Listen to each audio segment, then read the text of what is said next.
Hello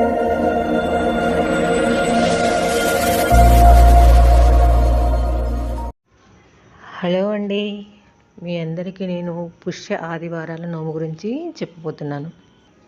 ఇది పెద్ద ప్రాసెస్తో కూడిన పూజ ఏం కాదండి. సూర్య భగవానుడికి సంబంధించిన పూజ.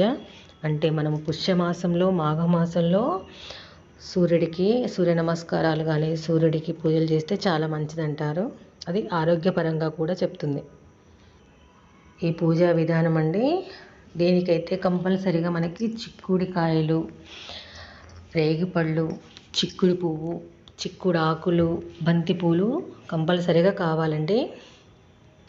తులసి కోట ముందు గౌరమ్మని గణపతిని చేసుకొని గౌరీ పూజ, గణపతి పూజ చేసుకున్న తదనంతరము సూర్యుడికి ఎదురుకుండంటే సూర్యోదయం అవుతూ ఉండంగానే సూర్యుడికి పాలు పొంగించుకోవాలండి. ఆవు పాలని సూర్యోదయం అవుతూ ఉండంగానే పొంగించుకోవాలి.